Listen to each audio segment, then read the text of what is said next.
Manly Hall official, is glad to produce, publish and offer. The Fourth Dimension and the Third Eye. 1924. Theories concerning the fourth dimension and the so-called third eye or organ of perception are of very stirring interest in scientific circles of the world today. Man is beginning to realize that there is a next step above his present limitation, and as he is able to base all hypotheses upon a foundation of the seen and tangible, he is slowly learning that his organism is not merely twofold in its expression of life and form, but that it contains various systems and divisions of consciousness. He has therefore divided it into three dimensions of cognition: length, breadth, and thickness, forming the three-dimensional cube of material consciousness. These three dimensions are traced through the kingdom of nature in mineral, plant, animal, and human. First, the mineral has no dimensional consciousness. The plant has a one-dimensional consciousness, a certain phase of reproduction which gives it expression through growth and vitality, that is length, and the animal is an expression of two dimensions, for to the vitality of the plant is added motion or emotion, thus giving him not only length but width. Then when we come to man, we find a three-dimensional consciousness which is capable of expressing thickness, a conception belonging purely to the evolution of the human mind. A proof of this can be found in the evolution of art, traced upward from the drawings of primitive peoples. The dimension of thickness is the thing which gives the artist his basis for shading and perspective.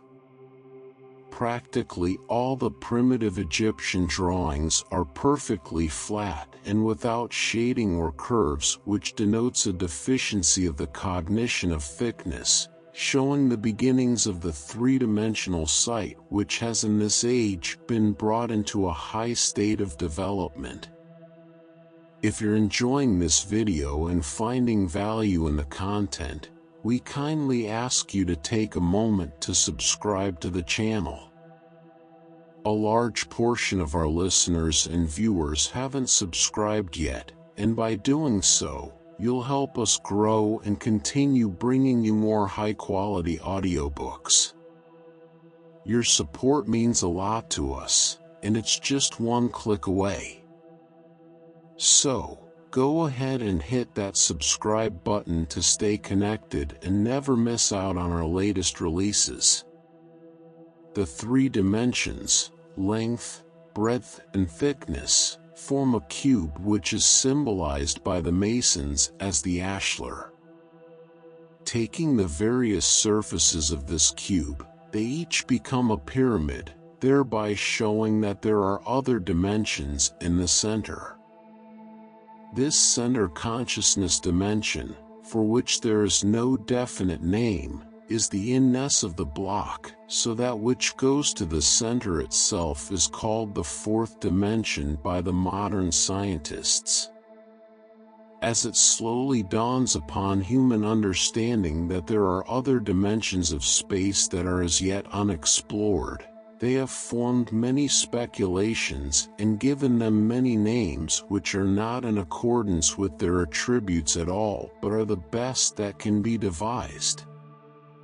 The only adequate expression we have of the three-dimensional consciousness is in the human being.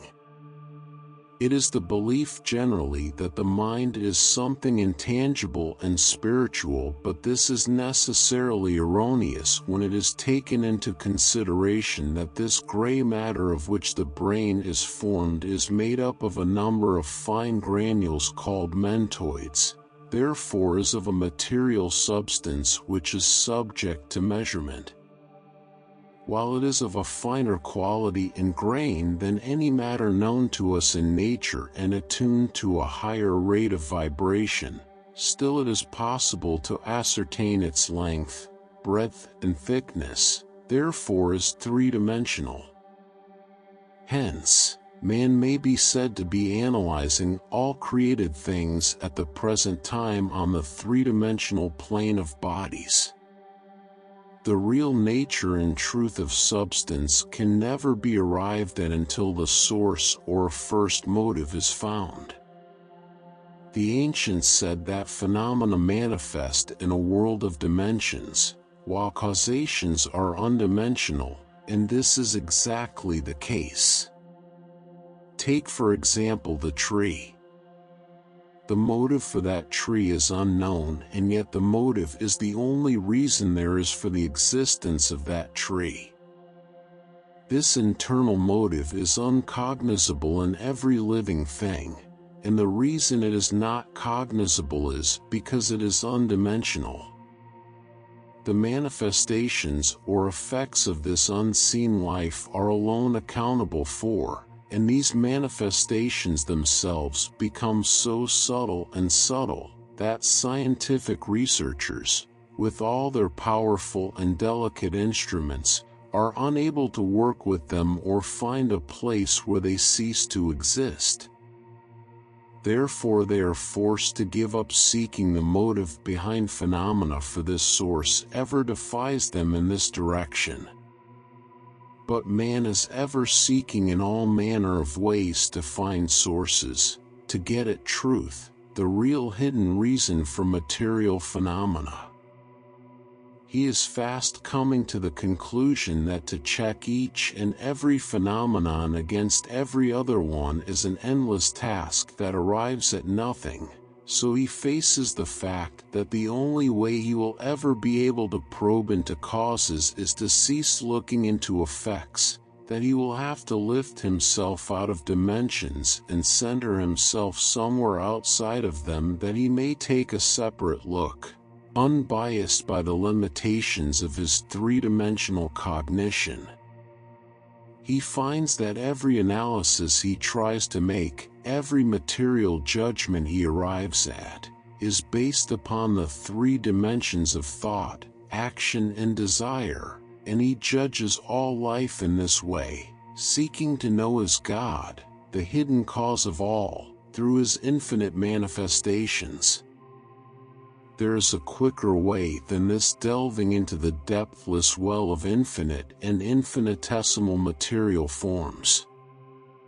The world needs that separate look. Each individual, in order to know himself, needs to get away from himself and take a good long look. As long as he remains within the area of his own limitation, he will only see what he is looking for, never see anything higher than he looks, and can never look for anything higher than he is, thus going around in single circle, limited by himself. He must learn to get that separate look, unswayed by emotion, unaffected by mental comparison, which is only possible for those who have taken the higher dimensional center out of the cube block of matter, thus arriving at the in-ness. The motive of religion is to get this separate look, free from the clinging and enveloping folds of dimensional matter. But what method is there by which man can become capable of liberating himself in this? What other sense perceptions are there in him that are capable of raising his consciousness above the dimensions of matter? Nature gives us the answer, for in every plane and stage of life she always supplies the necessary thing at the necessary time. In looking about him in the realms of the plant and animal kingdoms, the scientist takes his lessons from nature, and it is true that everything discovered, every invention ferreted out by science at the present time is based upon a study of nature and its laws, and in this particular case of the fourth dimension, many things have been learned from the study of insect life. The horned toad has on the top of his head a peculiar little protuberance which is its third organ of vision, and in many plants and insects we find those with a sensitized spot, which is a system of sense orientation through a single organ. Following these hints, some startling steps have been taken in developing sensitized objects, of which the radio is an example. And it has long been noted that insects are living radiophones and receive vibratory currents through their wings. The firefly is the answer to the problem of illumination of physical matter. Working from similar deductions, the sensitive spot in the human body is being sought, one that is fine enough to vibrate free from enveloping matter. In their experiments, it was found that there are various centers of sense consciousness in the human body, one in the solar plexus, which is the central point of our vital sense, one in the human heart registering emotion, and so on until every vibration in nature finds its correlate in the human mechanism. In searching for the correlate of supersense activity, it is found that the brain has many areas of sense function within itself, and that the intelligence of man is not just one little concentrated spot called brain, but that it is spread over a circumscribed area of mental activities. The exact organ or its location that would seem capable of penetrating space is still a matter of pure speculation. Some say it is the pineal gland, others say it is the optic thalamus, and still others name it the pituitary body or the nerve nucleus of the solar plexus. But undoubtedly somewhere in the organism of man is to be found this organ of sense orientation capable of giving him this separate look. The seat of the fourth dimensional sight is an organ called the third eye, named by Ouspensky the tertium organum. It is an organ capable of mastering the other two organs of vision, the eyes, which are the positive and negative poles of visual perception. Positive and negative are both results of matter, for those two organs of man are only capable of cognizing rates of vibration of a certain density, a gamut which passes from gas to stone, and only perceive all things within that gamut. The human mind cannot register anything the eyes do not bring to it, and will never do so until an organ of sense has been developed that vibrates at a higher rate. The eyes are only capable of cognizing dimensions, and the development of this other organ will bring man to the fourth dimension of the inner, hidden side of nature. In the Brahmanic theology, all the gods of India are pictured with a third eye which is placed in the center of the forehead. They are said to use two eyes for the worlds of form and the third eye for the separate look. And the Orientals have been seeking for many thousands of years to open a third eye, and an open eye is the literal translation of the word buddhi. In trying to discover this organ, science has ascertained that it has partly atrophied, but that it is still in existence. In the brain there are three important bodies which are absolutely necessary to life. They are the pineal gland, the pituitary body, and the optic thalamus.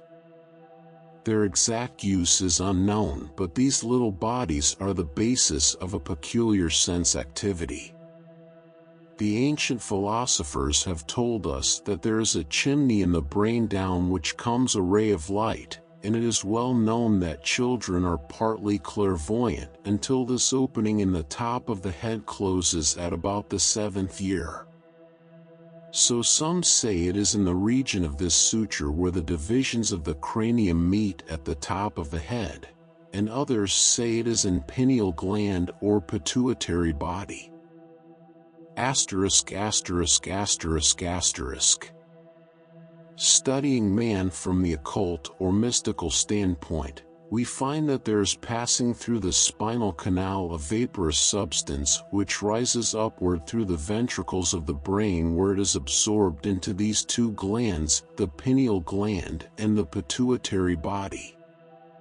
When this substance enters the glands, it dilates them until they become 2 or 3 times their normal size, making a slight dizziness and a reaction between the eyes.